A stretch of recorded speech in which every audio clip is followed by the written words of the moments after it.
আসসালামু আলাইকুম, শুভেচ্ছা সহ আমন্ত্রণ চ্যানেল আই সংবাদে। সংবাদে আপনাদের সাথে আছে আমি নবনীতা। বিস্তারিত সংবাদে শুরুতেই সুপার ফ্রেশ সয়াবিন অয়েল সংবাদ শিরোনাম। এক ম্যাচ হাতে রেখেই টি-20তেও আয়ারল্যান্ডের বিপক্ষে বাংলাদেশের সিরিজ জয়। লিটন দাসের দ্রুততম 50-র দিনে 5 শিকারে সাকিবের 136 উইকেটের রেকর্ড। ভোগান্তি রোধে ভূমি বণ্টননামা ডিজিটাইজ করতে প্রধানমন্ত্রীর নির্দেশ। রাজধানীতে প্রথম জাতীয় ভূমি সম্মেলন উদ্বোধন। সৌদি আরবে সড়ক দুর্ঘটনায় প্রাণ হারানো 13 বাংলাদেশের পরিচয় শনাক্ত। নিহতদের বেশিরভাগই চট্টগ্রাম বিভাগের। প্রথম আলোর সাভার প্রতিনিধি শামসুজ্জামানকে আদালতে সোপর্দ। ছবি ছাপার ঘটনাকে ষড়যন্ত্র বলছে সরকার ও অনিচ্ছাকৃত বলে প্রথম আলোর মন্তব্য। এবং সব স্তরের শ্রদ্ধা ভালোবাসায় মুক্তিযুদ্ধের সংগঠক নূরে আলম সিদ্দিকীর চিরবিদায়। 70-এর দশকের তুখোড় ছাত্রনেতার মৃত্যুতে রাজনৈতিক অঙ্গনে শোক। এছাড়াও নিটোল টাটা বিশেষ সংবাদে যা থাকছে।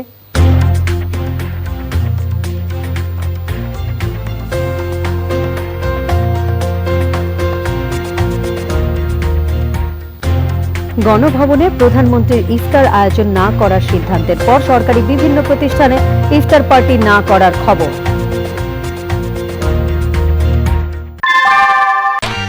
গরমে দাপাদাপি, ঘরের চালের স্থায়ী সমাধান আনোয়ার সিমেন্ট শীট। সংবাদ শিরোনামগুলো জানাছিলাম। এখনকার এই সংবাদ আয়োজন একই সঙ্গে চ্যানেল আই ইউটিউব চ্যানেল এবং চ্যানেল আইয়ের ওটিটি প্ল্যাটফর্ম আই স্ক্রিনে লাইভ স্ট্রিম হচ্ছে। যাচ্ছি পুরো সংবাদে। শুরুতেই বাংলাদেশ আয়ারল্যান্ড দ্বিতীয় টি-20-র খবর। অনেক রেকর্ড গড়ার দ্বিতীয় টি-20 ম্যাচে আয়ারল্যান্ডকে 77 রানে হারিয়ে এক ম্যাচ হাতে রেখেই মধুমতি ব্যাংক টি-20 সিরিজ জয় নিশ্চিত করেছে বাংলাদেশ। বাংলাদেশের 17 ওভারে 3 উইকেটে 202 রানের জবাবে আইরিশরা 9 উইকেটে করে 125 রান। দেশের হয়ে টি-20 ক্রিকেটে 18 বলে দ্রুততম হাফ সেঞ্চুরির রেকর্ড গড়েছেন লিটন দাস। 5 উইকেট নিয়ে আন্তর্জাতিক টি-20তে সর্বাধিক উইকেট শিকারের রেকর্ডটিও নিজের করে নিয়েছেন অধিনায়ক সাকিব আল হাসান। টানা 5 ম্যাচ জিতে নিজেদের সেরা দলীয় সাফল্যের রেকর্ডও গড়েছে বাংলাদেশ।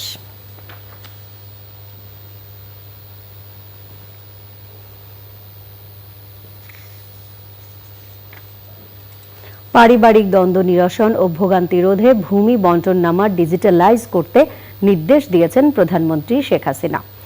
জাতীয় ভূমি সম্মেলন উদ্বোধন করে তিনি বলেন, ভূমি সেবা ডিজিটালাইজ করে জনগণের দোরগোড়ায় পৌঁছে দেওয়ার কারণে ভূমি ব্যবস্থাপনা সহজ হয়েছে।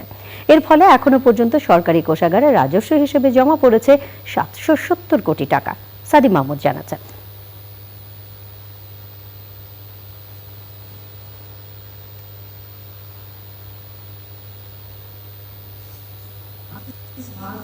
স্মার্ট বাংলাদেশ নির্মাণে ভূমি মন্ত্রণালয়ের ভূমিকা তুলে ধরা এবং ভূমি সেবা ডিজিটালাইজেশনের ভবিষ্যৎ চ্যালেঞ্জগুলো খুঁজে বের করে তা মোকাবেলায় করণীয় নির্ধারণ করতে দেশে প্রথমবারের মতো 3 দিনের ভূমি সম্মেলন। সম্মেলনে প্রধানমন্ত্রী শেখ হাসিনা ভূমি মন্ত্রণালয়ের 7টি উদ্যোগ উদ্বোধন করেন। এগুলো হলো লক্ষ্মীপুরের রামগাতিতে স্থাপন করা বঙ্গবন্ধু শেখ মুজিব স্মৃতিস্তম্ভ ও বঙ্গবন্ধু শেখ মুজিব গুচ্ছগ্রাম কমপ্লেক্স, রেজিস্ট্রেশন মিউটেশন আন্তঃসংযোগ, স্মার্ট ভূমি নকশা, স্মার্ট ভূমি রেকর্ডস, স্মার্ট ভূমিপিডিয়া, স্মার্ট ভূমি সেবা কেন্দ্র এবং নবনির্মিত 400টি ইউনিয়ন ভূমি অফিস। প্রধানমন্ত্রী শেখ হাসিনা বলেন, হয়রানি ছাড়াই মানুষ এখন ভূমি সেবা পাচ্ছে। পারিবারিক দ্বন্দ্ব দূর করতে ভূমি বণ্টননামা ডিজিটালাইজ করার নির্দেশ দেন প্রধানমন্ত্রী। ভূমি সেবা ডিজিটালের ফলে সরকারের রাজস্ব বহুগুণে বৃদ্ধি পেয়েছে। এ পর্যন্ত স্মার্ট ভূমি উন্নয়ন কর সিস্টেম থেকে প্রায় 520 কোটি টাকা, স্মার্ট নামজারি সিস্টেম থেকে 230 কোটি টাকা এবং স্মার্ট ভূমি রেকর্ড সিস্টেম থেকে 20 কোটি টাকা সহ মোট 770 কোটি টাকা অটোমেটেড চালান সিস্টেমের মাধ্যমে সরকারি কোষাগারে তাৎক্ষণিক জমা হয়েছে। কথা বলে যে জোর যার মুল্লুক তার। অনেক সময় ভাই বোনকে বঞ্চিত করে, আবার বোন যদি শক্তিশালী হয়ে যায় ভাইকেও বঞ্চিত করে, আবার বোনও বোনকে বঞ্চিত করে। এরকমও ঘটনা আছে। কাজে সেই ক্ষেত্রে আমি মনে করি যে বন্টন ব্যবস্থাটাকে ডিজিটালাইজ করে এটা একেবারে সুনির্দিষ্টভাবে করতে পারলে এই সমস্যাটা অর্থাৎ এই অনেক পারিবারিক সমস্যাও সমাধান হয়ে যাবে। বিএনপি শুধু ধ্বংসের রাজনীতি করে মন্তব্য করে প্রধানমন্ত্রী বলেন, দেশের মানুষের ভাগ্য পরিবর্তন করাই আওয়ামী লীগের মূল লক্ষ্য। সাধারণ মানুষ বাসে যাচ্ছে, ট্রেনে যাচ্ছে, লঞ্চে যাচ্ছে, গাড়িতে যাচ্ছে, সিএনজিতে যাচ্ছে, তাদেরকে পেট্রোল বোমা মেরে মেরে হত্যা করা হতো। এটা নাকি আন্দোলন, এই বিএনপি জামাত জোট মিলে সেটা করেছে। সেই সাথে সাথে 70টা সরকারি অফিস তারা পুড়িয়ে দিয়েছিল, 6টি ভূমি অফিস পুড়িয়ে দিয়েছিল। এই ভূমি অফিস পুড়িয়ে আমাদের একটা ভালো কাজ করে দিয়েছে যে ভূমি অফিস পোড়ানোর ফলে ভূমি অফিসের যে দুর্দশা ছিল সেটা সকলের নজরে এসেছে। এখন আমরা প্রায় 400টা নতুন ভূমি অফিস করে দিয়েছে। আমাদের প্রত্যেক উপজেলায় এখন উন্নত মানের ভূমি অফিস এবং রেকর্ড সংরক্ষণ করা হচ্ছে। অর্থাৎ বিএনপি জামাতের কাজ হচ্ছে ধ্বংস করা, আর আওয়ামী লীগ সৃষ্টি করে মানুষের কল্যাণে এবং মানুষের কল্যাণেই সব উদ্যোগ নেয়। রূপকল্প 2021 সফলভাবে বাস্তবায়নের পর উন্নত সমৃদ্ধ স্মার্ট বাংলাদেশ গড়তে রূপকল্প 2041 বাস্তবায়নে কাজ চলছে বলে জানান প্রধানমন্ত্রী শেখ হাসিনা। সাদি Mahmud, channel I, Dhaka. Saudi আরবে ওমরা যাত্রীবাহী বাস দুর্ঘটনায় নিহত 13 বাংলাদেশের পরিচয় শনাক্ত করা হয়েছে। হাসপাতালে চিকিৎসাধীন রয়েছেন আরও 13 বাংলাদেশি। 4 জন চিকিৎসা নিয়ে হাসপাতাল ছেড়েছেন। সৌদি আরব থেকে MY আলাউদ্দিনের পাঠানো তথ্য, ভিডিও চিত্রে আরও জানাচ্ছেন সাবরিনা হাসান। মক্কা যাওয়ার পথে আসির প্রদেশ ও আভা শহরের সংযোগকারী একটি সেতু অতিক্রমের সময় 47 জন ওমরা যাত্রী নিয়ে বাসটি উল্টে যায়। এরপর বাসটিতে আগুন ধরে হতাহতের ঘটনা ঘটে। বাসটির বেশিরভাগ যাত্রী বাংলাদেশের। বাস দুর্ঘটনায় নিহত 13 বাংলাদেশির পরিচয় নিশ্চিত করেছে সৌদি আরবে বাংলাদেশ কনস্যুলেট। তারা হলেন নোয়াখালীর শহীদুল ইসলাম ও মোহাম্মদ হেলাল, কুমিল্লার মুরাদনগরের মামুন মিয়া ও রাসেল মোল্লা, দেবিদ্বারের গিয়াস হামিদ, লক্ষ্মীপুরের সবুজ হোসাইন, কক্সবাজারের মহেশখালীর মোহাম্মদ আসিফ, সিফাতুল্লাহ ও মোহাম্মদ হোসেন, টঙ্গীর মোহাম্মদ ইমাম হুসাইন রনি, চাঁদপুরের কালু মিয়া, যশোরের রনি ও কাউসার মিয়া। অন্য দেশের 12 জন যাত্রীর মধ্যে 5 জনের মৃত্যু হয়েছে। আহত 7 জন বিভিন্ন হাসপাতালে চিকিৎসাধীন। Sabrina Hasan, channel I. Saudi আরবে ওমরা যাত্রীবাহী বাস দুর্ঘটনায় নিহত 13 বাংলাদেশির বেশিরভাগেরই বাড়ি চট্টগ্রাম বিভাগে। মরদেহ দ্রুত দেশে আনতে সরকারের সহযোগিতা চেয়েছেন নিহতদের স্বজনরা। পুড়ে যাওয়ায় মরদেহ শনাক্ত করতে না পারায় এখনও নিখোঁজ 5 বাংলাদেশি। প্রতিনিধিদের পাঠানো তথ্য, ভিডিও চিত্রে সাদিয়া ওমর জানাচ্ছেন। মক্কা যাওয়ার পথে দুর্ঘটনায় পড়া বাসটির বেশিরভাগ যাত্রী বাংলাদেশের। নিহত 13 জন বাংলাদেশির বাড়ি কুমিল্লা, নোয়াখালী, কক্সবাজার, লক্ষ্মীপুর, গাজীপুর, চাঁদপুর ও যশোরে। দুর্ঘটনায় নিহত 3 জনের বাড়ি কুমিল্লায়, মুরাদনগরের মামুন মিয়া ও রাসেল মোল্লা এবং দেবিদ্বারের গিয়াস হামিদ। মর্মান্তিক মৃত্যুর খবরে তাদের বাড়িতে এখন শোক। আমরা চাই আমার বাগিনা যেহেতু ওইখানে মারাই গেছে, তো বাংলাদেশ সরকার যেন আমার বাগিনার দেহটা বাংলাদেশে পাঠায়। দোকানপাট বলে বন্ধ 10 দিনের দিছে, কয় সবর করে গা আমার ভাইয়ে কয় আয় বাগিনা তোরা লইয়া সবর করে গা, সবর করতে গিয়া এই দশা হয়েছে। নিহতদের পরিবারকে সহায়তার আশ্বাস দিয়েছে স্থানীয় প্রশাসন। সৌদি দূতাবাসের সাথে যোগাযোগ করে পররাষ্ট্র মন্ত্রণালয় যেই তথ্য দেয় আমাদেরকে, কত দ্রুত যদি সম্ভব লাশ হস্তান্তর করা, এই পরিবারের কাছে ফিরিয়ে দেয়া, সেই বিষয়ে আমরা কাজ করছি। নিহত হেলাল উদ্দিনের বাড়ি নোয়াখালীর চাটখিলে ও শাহেদুল ইসলামের বাড়ি সেনবাগ উপজেলায়। তারা পরিবারের আয়ের একমাত্র উৎস হওয়ায় দিশেহারা পরিবার। সৌদি আরবের কপিলের কাছে আমাদের আবেদন এবং বাংলাদেশ এম্বাসির কাছে আমাদের আবেদন, আমাদের লাশটা যেন আমাদের তার মাতা জীবিত, ছোট ভাই বোন জীবিত, তার পরিবার এবং তার একটা ছোট মেয়ে, তাদেরকে ফেরত দিয়ে তাদের হাতে যেন দাফন করা হয়। আপনারা সহযোগিতা করেন, আপনারা সবাই আমার ছেলের বাংলাদেশে আনেন, আমি আমার ছেলের দাফন করবো, আমার আমি এইটাই দেখতে চাই। কক্সবাজারের মহেশখালীর বড় মহেশখালী ইউনিয়নের মোহাম্মদ শেফায়েত, মোহাম্মদ আসিফ ও মোহাম্মদ হোসেন সৌদি আরবের আল বাহায় মেইনটেনেন্সের কাজ করতেন। তাদের মৃত্যুর সংবাদে পরিবারের সহায়তায় পাশে এসে দাঁড়িয়েছে জেলা প্রশাসন।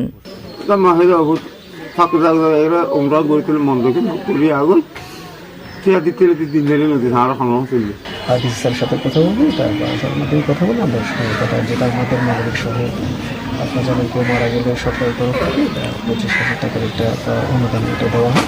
আমি এটা ব্যবস্থা করব। নিখোঁজ বাংলাদেশিদের দ্রুত শনাক্ত করার দাবি জানান স্বজনরা। Sadia Omar, channel I. প্রথম আলো রাষ্ট্র এবং সরকারের বিরুদ্ধে ষড়যন্ত্রে লিপ্ত বলে মন্তব্য করেছেন আওয়ামী লীগের সাধারণ সম্পাদক। পত্রিকাটির সাভার প্রতিনিধি শামসুজ্জামান শামসকে আটকের বিষয়ে স্বরাষ্ট্রমন্ত্রী বলেছেন, আইন তার আপন গতিতে চলছে। ওই রিপোর্টারকে কারা কী কারণে ধরেছে তার সুনির্দিষ্ট তথ্য তিনি জানেন না। পত্রিকাটির নির্বাহী সম্পাদক বলেছেন, যে ছবি ছাপা নিয়ে জটিলতা তৈরি হয়েছে তা অনিচ্ছাকৃত। রিজভী নেওয়াজের রিপোর্ট। রোববার স্বাধীনতা দিবসে প্রথম আলো অনলাইনের একটি প্রতিবেদন সামাজিক যোগাযোগ মাধ্যম ফেসবুকে প্রকাশের সময় দিনমজুর জাকির হোসেনের উদ্ধৃতি দিয়ে একটি গ্রাফিক্স তৈরি করা হয়। সেখানে উদ্ধৃতিদাতা হিসেবে দিনমজুর জাকির হোসেনের নাম থাকলেও ছবি দেওয়া হয় একটি শিশুর। উদ্ধৃতিতে স্বাধীনতার সাথে বাজার দরের বিষয়টি মিলিয়ে কটাক্ষ প্রকাশ পায়। এটি পোস্ট করার 27 মিনিটের মাথায় প্রত্যাহার করে প্রথম আলো। এমনকি রিপোর্টটি সংশোধন করে অনলাইনে আবারও প্রকাশ করা হয়। তবে পোস্টটিকে ইচ্ছাকৃত বলছে সরকার। পত্রিকাটি রিপোর্টার শামসুজ্জামান শামসকে মঙ্গলবার দিবাগত রাতে সাভারের বাসা থেকে সিআইডি পরিচয় দিয়ে উঠিয়ে নেওয়া হয়। এর কয়েক ঘন্টা পরও নীতি নির্ধারকদের কেউ কেউ বলেছেন বিষয়টি তারা জানেন না। নবীনগরে একটা বাচ্চার হাতে 10 টাকা দিয়ে স্বাধীনতার অর্থ বুঝেছে, চাল ডাল তেলের স্বাধীনতা। সে বাচ্চার এসব বলার কি বিচারবন্দি হয়েছে? তার নামে এই খবর প্রচার করে ভাইরাল করাও, তো এটা তো আমরা দেখছি এগুলোকে জার্নালিজম। কিরকম মিথ্যা! ছেলের নাম সবুজ, তাকে বানানো হলো জাকির হোসেন। ছেলে স্কুলের ছাত্র, তাকে বানানো হলো দিনমজুর। এটা কোন সাংবাদিকতা? এগুলো তো ইন্টেনশনাল, এগুলো মোটিভেটেড, এগুলো ইয়েলো জার্নালিজম, এটা জার্নালিজম না। ঘটনাক্রমে ডিজিটাল নিরাপত্তা আইনে আটক হওয়া সাংবাদিক শামসুজ্জামান শামস হলি আর্টিজান জঙ্গি হামলায় শহীদ সহকারী পুলিশ সুপার রবিউল ইসলামের ছোট ভাই। বিষয়টি স্বরাষ্ট্রমন্ত্রীকে মনে করিয়ে দেন গণমাধ্যম কর্মীরা। যে স্বাধীনতার দিবসে আমরা এতদূর এগোনোর পরে এই ধরনের একটা ভুয়া নিউজ যদি কেউ দেয়, যে কেউ সংক্ষুব্ধ হতে পারে, আপনিও হতে পারেন। আপনার নিশ্চয়ই এই নিউজটা আপনার কাছে নিশ্চয়ই ভালো লাগেনি। ওরে ভাইয়ারে, আমি তো বলেছি একটা মামলা হয়েছে। মামলাটা কে করেছে বলতে পারেন? আমি তো এখনো বলছি, আমি এখনো ক্লিয়ার করে বলছি, সমস্ত সংবাদ আমার কাছে এখনো আসেনি। আমি যে সমস্ত সংবাদগুলো আসছে, যেমন আপনারা আমাকে প্রশ্ন করলেন, ঠিক এই রকম সংবাদ টুকরো টুকরো সংবাদের ভিত্তিতে আমি যেটুকু বলেছি টুকরো টুকরো সংবাদের ভিত্তিতে বলেছি। সবগুলো সুনিশ্চিতভাবে বলতে হলে আমাকে আর একটু সময় লাগবে। প্রথম আলো উদ্দেশ্যমূলকভাবে খবরটি প্রকাশ করেছে বলে যে অভিযোগ করা হচ্ছে তা নাকচ করলেন পত্রিকাটির নির্বাহী সম্পাদক। খবরটা আমরা যেটা প্রকাশ করেছি, আর যখন নাকি সোশ্যাল মিডিয়ায় জিনিসটা করলো, তখন যার ছবি গেল আর যার উদ্ধৃতি গেল, এই দুটোটা মিল ছিল না। ফলে একটা ভুল বোঝাবুঝি হওয়ার সম্ভাবনা ছিল যে যার সুবিধা হচ্ছে সেই বোধহয় কথাটা বলেছে। সুবিধা হচ্ছিল সবুজ মিয়া নামে এক কিশোরের, উদ্ধৃতি রেখেছে 45 বছর বয়সী একজন দিনমজুরের। তো এটা যখন আমাদের চোখে পড়েছে, আমরা 27 মিনিটের মাথায় আমরা অতি দ্রুত এটা তুলে নিয়েছি চোখে পড়ার সঙ্গে সঙ্গে। তারপর আমরা যে খবরটা ছিল যে নিউজ থেকে, সেই নিউজের নিচে আমরা সংশোধনী চেপেছি এবং আমরা ব্যাখ্যা করেছি যে আমরা এখানে এই ছিল, আমরা অসঙ্গতি থাকাতে আমরা তুলে নিয়েছি এবং সোশ্যাল মিডিয়া থেকে আমরা এটা নিয়েছি। ফলে আমাদের সাংবাদিকতার দিক থেকে যা করে সেটা কিন্তু আমরা করেছি। স্বাধীনভাবে সাংবাদিকতা করার ক্ষেত্রে অবিচল থাকার কথাও বলেন এই জ্যেষ্ঠ সাংবাদিক। Rizvi Newaz, channel I, Dhaka. নির্বাচন কমিশনার মোহাম্মদ আলমগীর বলেছেন, তত্ত্বাবধায়ক ইস্যুতে বিএনপির আলোচনার এজেন্ডা ইসিকে চিঠি দিয়ে জানানো উচিত ছিল। বিএনপির মতো বড় একটি দল নির্বাচনে না এলে ভোট পরিপূর্ণ হবে না মন্তব্য করে তিনি বলেন, ইসিও বিএনপি ছাড়া ভোটে শতভাগ সন্তুষ্টির জায়গায় পৌঁছতে পারবে না। তবে বিএনপির ইসির সাথে আলোচনা প্রস্তাব প্রত্যাখ্যান করলেও ভোটে আসবে বলে আশাবাদী ইসি। তিনি বলেছেন, নির্বাচনী আইনে গেজেট প্রকাশের আগেই ফলাফল বাতিলের সিদ্ধান্ত ইসির হাতে থাকলে ভোট সুষ্ঠু হবে।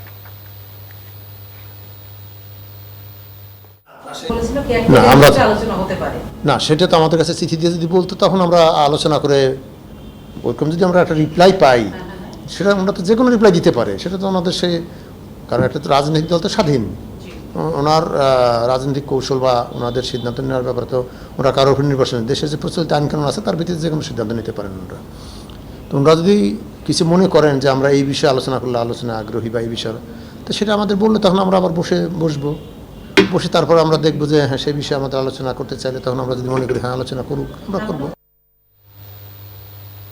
বিএনপি বলেছে নির্বাচন কমিশনের কোনো ক্ষমতা নেই, তাই তাদের সাথে আলোচনা করে লাভ নেই। সংবাদ সম্মেলনে দলের মহাসচিব মির্জা ফখরুল ইসলাম আলমগীর বলেছেন, সরকার থেকে যদি তত্ত্বাবধায়ক সরকার নিয়ে আলোচনার প্রস্তাব আসে তাহলে তারা ভেবে দেখবেন। আইন শৃঙ্খলা রক্ষাকারী বাহিনীর পরিচয়ে সাংবাদিককে উঠিয়ে নেওয়ার ঘটনার নিন্দা জানান তিনি। রাহুল রায় জানাচ্ছেন, নির্বাচন কমিশন থেকে বিএনপিকে আলোচনার জন্য চিঠি দেওয়ার পর থেকে দুপক্ষই বিভিন্ন বক্তব্য দিচ্ছে। বিভিন্ন আলোচনায় বিএনপি নেতারা তাদের অবস্থান জানিয়েছেন। এ নিয়ে গুলশানের সংবাদ সম্মেলনে দলের স্পষ্ট অবস্থান তুলে ধরেন বিএনপি মহাসচিব। যার কোনো ক্ষমতাই নেই আমার এই সমস্যার সমাধান করার, আমাদের দেশের জাতি, তার কাছে এই সুযোগটা আমরা কি জন্য নেব? উনি তো মেইল বক্স নন, ওনার কাছে পাঠিয়ে দিলাম, উনি পাঠিয়ে দিলেন সরকারের কাছে। এটা অ্যাবসলিউটলি গভর্নমেন্টের ব্যাপার, এবং যেহেতু গভর্নমেন্টের পার্লামেন্টে 2/3 মেজরিটি আছে, government can take this decision, nobody else can take this decision. Caretaker গভর্নমেন্টের ব্যাপারটা আসলে তখন আমরা আমাদের দল বিবেচনা করব। প্রথম আলো সাংবাদিককে আইন শৃঙ্খলা বাহিনীর পরিচয়ে তুলে নেওয়ার ঘটনার কঠোর সমালোচনা করেন মির্জা ফখরুল। তো একটা মানুষ যদি স্বাধীনতার দিন ক্ষুধার্ত বোধ করে, সে যদি আপনার বঞ্চিত বোধ করে, সে যদি ওই কমেন্টটা দেয় যে আমার এই দেশ স্বাধীন হয়ে কি লাভ হলো, কি অপরাধটা হয়েছে, অপরাধটা কোথায়? সাধারণ মানুষের কথা বলার কারণে, কথা তুলে ধরার কারণে যদি সাংবাদিককে আপনার এই হেনস্থা করতে হয়, সেটা কি সরকারকে আপনার কোনো প্লাস পয়েন্ট দিচ্ছে, কোনো ক্রেডিট দিচ্ছে? No way. তীব্র নিন্দা এবং অবিলম্বে তাকে নিঃশর্ত মুক্তি দেওয়ার দাবি। নির্বাচন সামনে রেখে বিএনপি নেতাকর্মীদের গ্রেপ্তার ও নির্যাতন করা হচ্ছে বলে অভিযোগ করেছেন দলের মহাসচিব। রাহুল রায়, চ্যানেল আই, ঢাকা। তথ্য সম্প্রচার মন্ত্রী ডক্টর হাসান মাহমুদ বলেছেন, আগামী নির্বাচনে তাদের কোনো আশা নেই। বুঝতে পেরে বিএনপি 111-এর কুশীলবদের নিয়ে বিশেষ পরিস্থিতি সৃষ্টির ষড়যন্ত্র করছে। সাবেক রাষ্ট্রপতি মোহাম্মদ জিল্লুর রহমানের 10ম মৃত্যুবার্ষিকীর আলোচনায় তিনি বলেন, 2008 সালের নির্বাচনে ভরাডুবি হওয়ায় 2014 সালের নির্বাচন থেকে বিএনপি পালিয়ে গিয়েছিল। বর্তমান সরকারের নানামুখী উন্নয়নে জনগণ বিএনপি থেকে মুখ ফিরিয়ে নিয়েছে বলেও মন্তব্য করেন তথ্যমন্ত্রী।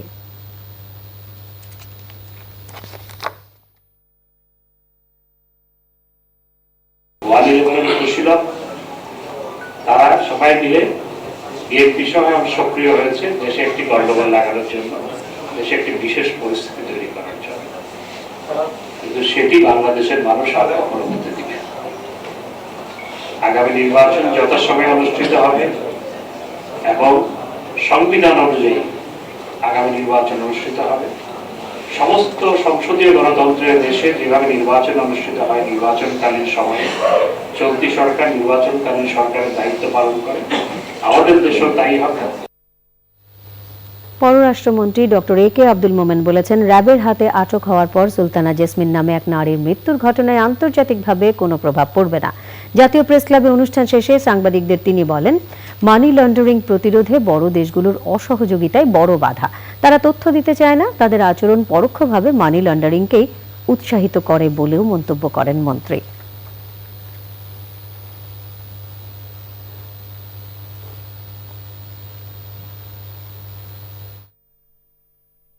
বাংলাদেশের আগামী ভবিষ্যৎ যাতে সুন্দর হয় এবং বর্তমানের যে এই টিকসই উন্নয়ন, এই উন্নয়নকে স্থিতিশীল রাখার জন্য, টিকসই রাখার জন্য সর্বাঙ্গের প্রয়োজন আঞ্চলিক স্থিতিশীলতা, রাষ্ট্রীয় স্থিতিশীলতা এবং সবচেয়ে সর্বাঙ্গের প্রয়োজন শেখ হাসিনার সরকারকে টিকিয়ে রাখা। নওগাঁয় র্যাবের হাতে আটকের পর নারীর মৃত্যুর ঘটনায় বিচার বিভাগীয় তদন্ত চেয়েছে আইন ও সালিশ কেন্দ্র। সংবাদ সম্মেলনে নিহত জেসমিনের পরিবারের নিরাপত্তা নিশ্চিত করার দাবি জানান তারা। এই ছেলেকে হাসপাতাল থেকে তার মায়ের মৃত্যুর খবরের 15 মিনিটের মধ্যে তাকে র্যাবের অফিসে নিয়ে যাওয়া হয় এবং সেইখানে র্যাবের কতিপয় র্যাব সদস্যরা তার সাথে অনেক ধরনের কথাবার্তা বলেন এবং বিভিন্ন সূত্র থেকে আমরা জানতে পারছি যে প্রচ্ছন্ন হুমকির ঘটনাও এখানে আছে।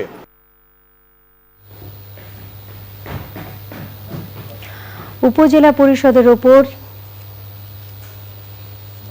মুক্তিযুদ্ধের অন্যতম সংগঠক বঙ্গবন্ধুর ঘনিষ্ঠ সহচর নূরে আলম সিদ্দিকী মারা গেছেন। ইন্না লিল্লাহি ওয়া ইন্না ইলাইহি রাজিউন। রাজধানীর একটি হাসপাতালে ভোরে তিনি শেষ নিঃশ্বাস ত্যাগ করেন। ঝিনাইদহে প্রথম এবং গুলশান আজাজ মসজিদে দ্বিতীয় জানাজা অনুষ্ঠিত হয়। স্বাধীন বাংলা কেন্দ্রীয় ছাত্র সংগ্রাম পরিষদের আহ্বায়ক ও ছাত্রলীগের সাবেক সভাপতি নূরে আলম সিদ্দিকীর মৃত্যুতে শোক জানিয়েছেন প্রধানমন্ত্রী শেখ হাসিনা। শোক জানিয়ে তাঁর রাজনৈতিক জীবনকে স্মরণ করেছেন সহযোদ্ধা ও রাজনীতিবিদরা। নীলাদ্রি শেখর জানাচ্ছেন। ছাত্রনেতা হিসেবে বাংলাদেশের ইতিহাসে স্থায়ী ছাপ রেখেছেন যারা, তাদের অন্যতম নূরে আলম সিদ্দিকী। জাতির পিতা বঙ্গবন্ধু শেখ মুজিবুর রহমানের অন্যতম সহচর হিসেবে মুক্তিযুদ্ধের সময় 4 খলিফার অন্যতম ছিলেন তিনি। ৬৬র ৬ দফা আন্দোলনের মাধ্যমে শুরু হয় বলিষ্ঠ এই ছাত্রনেতার পথ চলা। ছাত্রলীগ সভাপতি ও স্বাধীন বাংলা ছাত্র সংগ্রাম পরিষদের আহ্বায়ক হিসেবে বাঙালির মুক্তি সংগ্রামে রাখেন অসামান্য ভূমিকা। ১৯৭১ সালের ৩রা মার্চ পল্টন ময়দানে তার সভাপতিত্বে স্বাধীনতার ইস্তেহার ঘোষণা করে ছাত্র সংগ্রাম পরিষদ। ৭০-এর দশকের তুখোর এই ছাত্রনেতার মৃত্যুতে শোকাচ্ছন্ন রাজনৈতিক অঙ্গন। আসরের নামাজের পর তার মরদেহ আনা হয় গুলশান আজাদ মসজিদ প্রাঙ্গণে। সেখানে নামাজে জানাজায় অংশ নেন রাজনৈতিক সহচর শুভানুদ্দায়ীরা। ১৯৭১ সালের মুক্তিযুদ্ধ তৈরির পিছনে যে কারিগররা কাজ করেছিল, উনি একজন সেই কারিগর, সুদক্ষ কারিগর। ৬০-এর দশকের আন্দোলনের অন্যতম বাগ্মী পুরুষ নূরে আলম সিদ্দিকী। যতদিন বাংলাদেশ থাকবে, বাংলাদেশ জাতির দেশ থাকবে, ততদিন নূরে আলম সিদ্দিকীর এই জাতির শরীরের মধ্যে গঠিত থাকবে। ৭৩ সালে বাকশালের বুদ্ধে 2 ঘন্টা বক্তৃতা করে বিশ্ব রেকর্ড করেছেন। সেই বক্তৃতা আজকেও ভাঙতে পারে নাই। আমরা বলতাম বক্তৃতার জাদুকর, যে কোনো মুহূর্তে, যে কোনো সময়, যে কোনো অবস্থায় সে বক্তৃতা করতে হতো।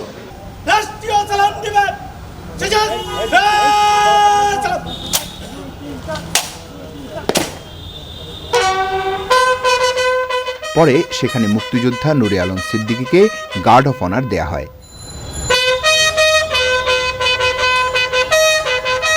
বিভিন্ন রাজনৈতিক সামাজিক সংগঠনের পক্ষ থেকে নূরে আলম সিদ্দিকীর মরদেহে শ্রদ্ধা জানানো হয়।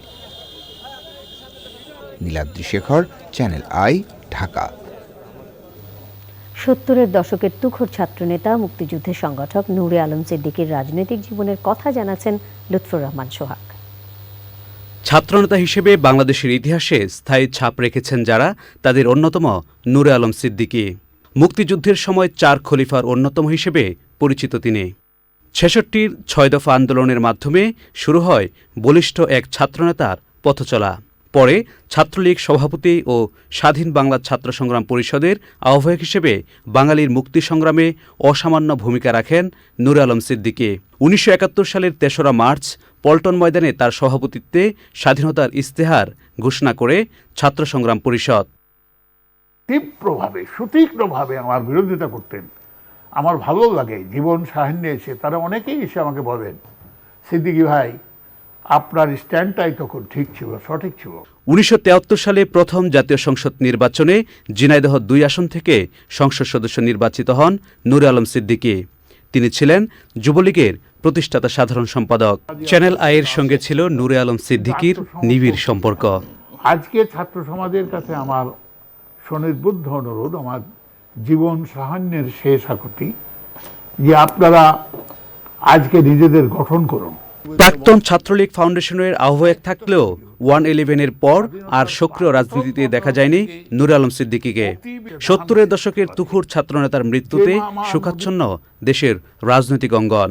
বঙ্গবন্ধু খুব তড়িৎ জিনিসটাকে গ্রহণ করতে পারতেন। লুৎফর রহমান সোহাগ, চ্যানেল আই, ঢাকা। একটা সূক্ষ্ম সিদ্ধান্ত। উপজেলা পরিষদের ওপর ইউএনওদের একচ্ছত্র ক্ষমতা থাকছে না। উপজেলা পরিষদে ইউএনওদের মুখ্য নির্বাহী কর্মকর্তার দায়িত্ব পালন সংক্রান্ত আইনের ৩৩ নম্বর ধারা হাইকোর্ট বাতিল করে দেয়ায় ইউএনওরা শুধু সচিবিক দায়িত্ব পালন করবেন। তাদের কাজের জন্য উপজেলা পরিষদের কাছে জবাবদিহি করতে হবে। রাষ্ট্রপক্ষ জানিয়েছে, রায় প্রকাশের পর আপিল করার বিষয়ে সিদ্ধান্ত নেবেন তারা। মজহুরুল হক মান্না জানাচ্ছেন। আইনে বলা হয়েছে ইউএনওরা উপজেলা পরিষদের মুখ্য নির্বাহী কর্মকর্তা হিসেবে পরিষদের সিদ্ধান্ত বাস্তবায়ন, আর্থিক শৃঙ্খলার প্রতিপালন এবং বিধি দ্বারা নির্ধারিত অন্যান্য কাজ সম্পাদন করবেন। এই ধারাসহ একটি পরিপত্রের বৈধতা চ্যালেঞ্জ করে হাইকোর্টে রিট করেন উপজেলা পরিষদের 5 চেয়ারম্যান। এ নিয়ে জারি করা রুলের শুনানি শেষে রায় ঘোষণা করেন হাইকোর্ট। উপজেলা পরিষদ আইন সংশোধন করে উপজেলা নির্বাহী অফিসারদেরকে একটু ক্ষমতা দেওয়া হয়েছে।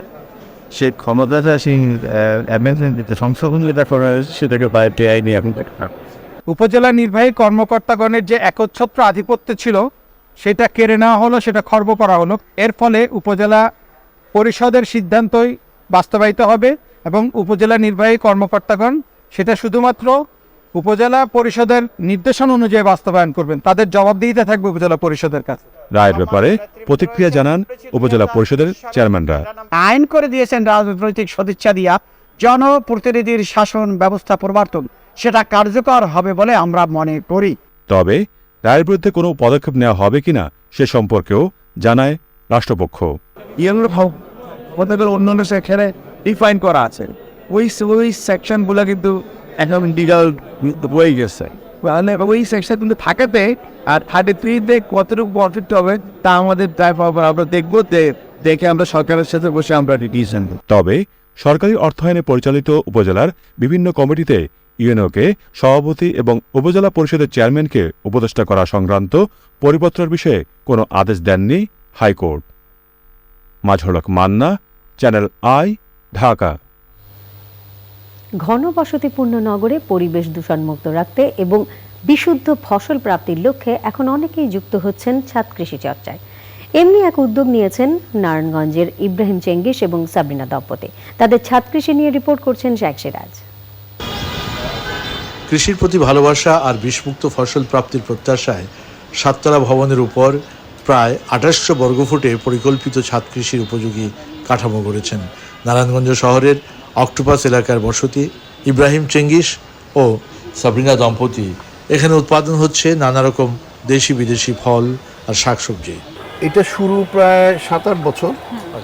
ছাদেরটা তার আগেও করতেন? তার আগে স্যার আমার ওই দোতলা ছিল, তখন ছাদের ড্রামে কিছু কিছু করতাম। এটা কি আপনার ছোটবেলা থেকেই এটা একটা প্যাশন ছিল এই জায়গাটায়? স্যার এই গাছের প্রতিমা এটা আমার অনেক আগে থেকে। চলতি রমজানেও বিষমুক্ত খাদ্য ও দরকারি পুষ্টির অনেকাংশই নিশ্চিত হচ্ছে এখান থেকে। একটা গাছের লেবু দিয়েই যে মোটামুটি ভালোই লেবু পুরো রোজা চলে যায়, মানে যাদের গাছে প্রচুর লেবু হয়, তাই না? রোজার সময় তো মানুষের এই জিনিসগুলো খুব বেশি জরুরি। জি স্যার। আনার হয়েছে নাকি? আনারটা এবার স্যার নষ্ট হয়ে গেল, ফুলগুলি অনেক খাইছি এটার থেকে স্যার। এটা ওই ভিয়েতনামি এই যে জাম্বুরা। এই কাঁচামরিচগুলো আমার অনেক উপকার দিয়েছে, কারণ এখানে কয়েক কেজি কাঁচামরিচ আমি অলরেডি খেয়ে ফেলছি, আর অনেক ঝাল। তারা বলছেন এই উদ্যোগ দেখে অনুপ্রাণিত হয়ে ছাদ কৃষিতে উৎসাহিত হচ্ছেন অন্যরাও। আপনার পরিশ্রম অনুপ্রাণিত করে এবং আপনার এগুলি দেখে দেখে আসলে আমরা চিন্তা করলাম যে ছাদরা যেহেতু আছে, ছাদরা একটু আমি সুন্দরভাবে একটু ইউজ করি।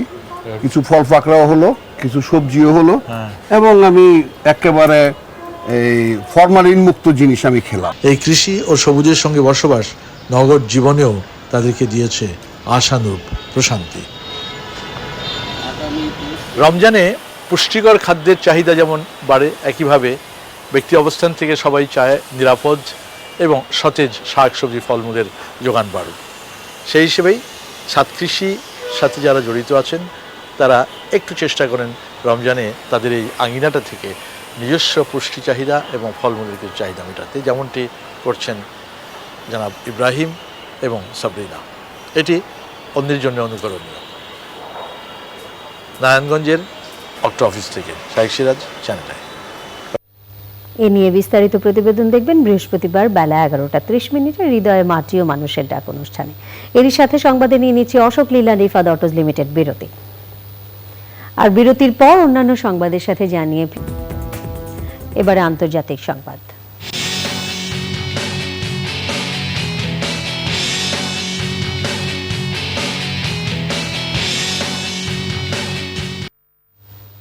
নির্বাচনের নিবন্ধে ব্যর্থ হওয়ায় মিয়ানমারের গণতন্ত্রপন্থী নেত্রী অং সান সুচির দল national league for democracy NLD সহ ৩৯টি দল দেশটির নির্বাচন কমিশনের তালিকা থেকে বাদ পড়েছে। মিয়ানমারের রাষ্ট্রীয় গণমাধ্যমে জানানো হয়েছে জাতীয় পর্যায়ে মোট ৬৩টি দল নিবন্ধন করে চলতি বছর রাজনৈতিক দলগুলোর জন্য কঠোর নিয়ম চালুর ঘোষণা দেয় মিয়ানমারের ক্ষমতাসীন দল। নতুন আইন অনুযায়ী জাতীয় নির্বাচনে রাজনৈতিক দলগুলোকে ৬০ দিনের মধ্যে নির্বাচন কমিশনে নিবন্ধন করতে সময় বেঁধে দেওয়া হয়। এই সময়ের মধ্যে সুচির দল নিবন্ধনে ব্যর্থ হয়েছে। নিটোল টাটা, বিশেষ সংবাদ।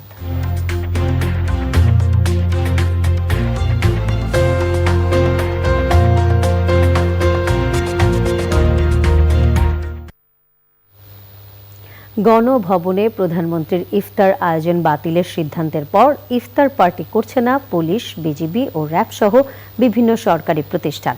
তবে বাহিনীগুলো সাধারণ মানুষের জন্য ইফতার বিতরণ কর্মসূচি করছে।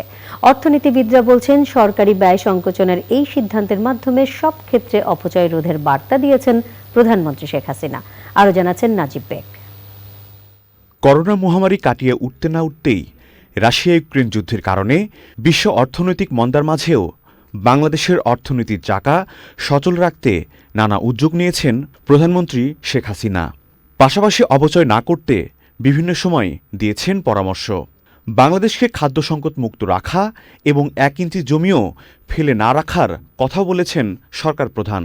আমরা যদি আমাদের জমি যথাযথ ব্যবহার করি, বাংলাদেশকে কোনোদিন আর পর মুখাপেক্ষি হতে হবে না, বরং আমরা খাদ্য উৎপাদন করে আমাদের চাহিদা পূরণ করে আমরা বরং অনেক দেশকে খাদ্য সহযোগিতা দিতে পারবো। সরকারের ব্যয় কমানোর অংশ হিসেবে গণভবনে ইফতার পার্টি আয়োজন না করার কথা জানিয়েছেন শেখ হাসিনা। এরই মধ্যে নিজেদের ইফতার আয়োজন বাতিল করেছে পুলিশ, বিজিবি ও র্যাব। মঙ্গলবার ৫ জন গরিব ও দুস্থকে ইফতার সামগ্রী দিয়েছে বিজিবি। যেহেতু প্রধানমন্ত্রীর অফিসের প্রোগ্রাম তারা বাতিল করতেছে, তো দিস মিনস, এবং এটা সর্বস্তরে এটা should be spread out all levels. তাহলে আপনার ধরেন আমাদের 64টা জেলা, তারপরে 500টার কাছে উপজেলা আছে, তারপরে 4500 ইউনিয়ন আছে, এই লেভেল পর্যন্ত এটা বিস্তৃত হতে পারে। অর্থনীতিবিদরা বলছেন, গণভবনে ইফতার বাতিলের মাধ্যমে প্রতীকী অর্থে মানুষকে বার্তা দিতে চেয়েছেন প্রধানমন্ত্রী।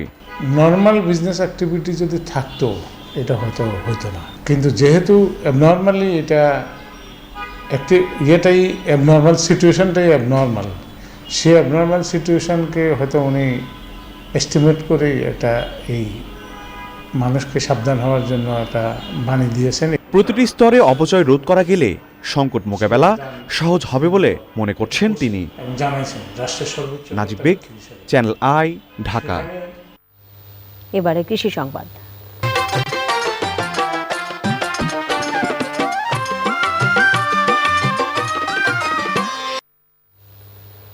উত্তরের জেলা পঞ্চগড়ে চিয়া সিড চাষ হচ্ছে। পুষ্টি সমৃদ্ধ ও ঔষধি গুণ সম্পন্ন চিয়া সিডকে ঘিরে প্রান্তিক এই অঞ্চলের কৃষি অর্থনীতিতে নতুন সম্ভাবনার দ্বার উন্মোচন হয়েছে।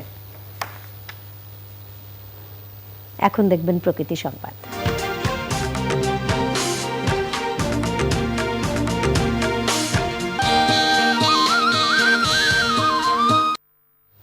গোপালগঞ্জের মধুমতি নদীর পাড়ে আশ্রয়ণ প্রকল্পে সরকারি উদ্যোগে গড়ে উঠছে সবুজ বনায়ন। প্রায় প্রতিটি বাড়ির আঙিনায় সবুজে ঘেরা রয়েছে বিভিন্ন ফলদ, বনজ এবং ঔষধি গাছ। পরিবেশ বান্ধব নতুন ঘর পেয়ে সন্তুষ্ট সমাজের পিছিয়ে পড়া জনগোষ্ঠী। পপুলার লাইফ ইন্স্যুরেন্স বাণিজ্য সংবাদ।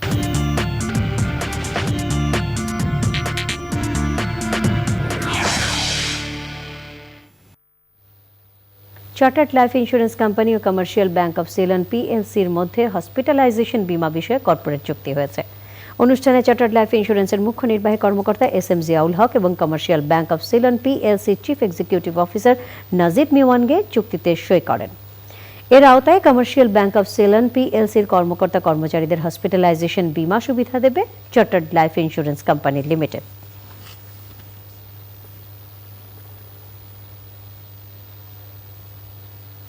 সংবাদে আবারও নিয়ে নিচ্ছি অশোক লিল্যান্ড ইফাদ অটোজ লিমিটেড বিরতি। আর বিরতির পর খেলার খবরে থাকছে আপনাদের সাথে আছে চ্যানেল আই সংবাদ নিয়ে। এবারে খেলার খবর।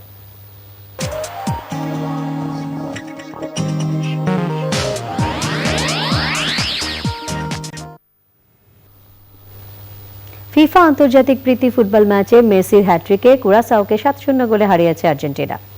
এই ম্যাচে গোল করে আর্জেন্টিনার প্রথম এবং পর্তুগালের রোনালদো ও ইরানের আলী দাইয়ের পর তৃতীয় ফুটবলার হিসেবে ১৭তম গোল করার কৃতিত্ব দেখালেন লিওনেল মেসি।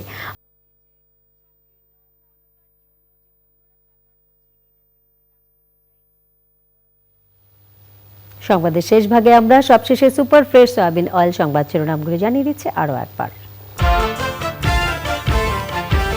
এক ম্যাচ হাতে রেখে টি-20তেও আয়ারল্যান্ডের বিপক্ষে বাংলাদেশের সিরিজ জয়।